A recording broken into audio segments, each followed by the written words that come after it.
रुपये देंगे। तब दूसरा ठग बोला नहीं नहीं 2000 रुपये ज़्यादा हैं, हम तो 1000 रुपये ही देंगे। तीसरा ठग बोला नहीं नहीं 1000 रुपये तो ज़्यादा हैं, हम 500 रुपये ही देंगे। किसान ने सोचा मिले सो भला, ठीक है 500 रुपये ही दे दो। इतने में ठगों के पिता बोले ना 3 दूं ना 2 दूं ना 1 दूं, मैं 2 रुपये में ही बैल लूँगा। फिर वह किसान बहुत दुखी हो गया और सोचने लगा 2 रुपये में मेरे बैल चले जाएंगे। फिर उन ठगों ने किसान को 2 रुपये दे दिए और बैल लेकर चले गए। फिर वह किसान भी बहुत दुखी मन से अपने घर चला गया।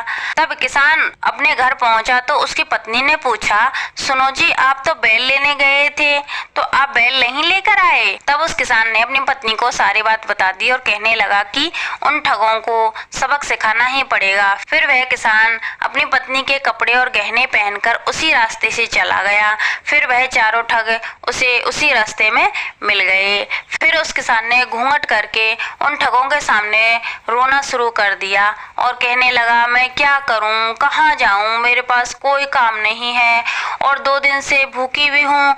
तब वह ठग आपस में बात करके बोले कि तुम हमारे पास रुक जाओ, हमारा भी खाना बना दिया करना और तुम्हें इससे काम भी मिल जाएगा। फिर वह किसान रूपी स्त्री बोली ठीक है। फिर वह ठग और किसान रूपी स्त्री उन ठगों के घर चले गए। तब वह किसान रूपी स्त्री बोली कि तुम्हारे रसोई घर कहाँ है, मैं तुम्हारे लिए खाना बना देती हूँ। फिर उन ठगों में से एक ठग बोला वो रहा चूल्हा। वह किसान रूपी स्त्री बोली आप लोग खाना बनाने के लिए जंगल से लकड़ी ले आओ ताकि मैं आप लोगों के लिए खाना बना दूं। तब वह ठगों के 3 लड़के जंगल में लकड़ी लेने चले गए और ठगों का पिता बहुत थक गया था इसलिए आराम करने के लिए लेट गया तो उसे गहरी नींद आ गई। तब उस किसान रूपी स्त्री ने एक लकड़ी उठाई और उन ठगों के पिता की खूब पिटाई की और किसान रूपी स्त्री ने कहा ना 3 दूं ना 2 दूं ना 1 दूं और तुझे मार मार के मैं चटनी बना दूंगा।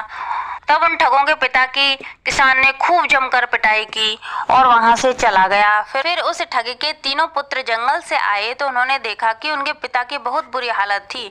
तब उन्होंने पूछा पिताजी क्या हुआ, अभी तो आप बिल्कुल सही थे।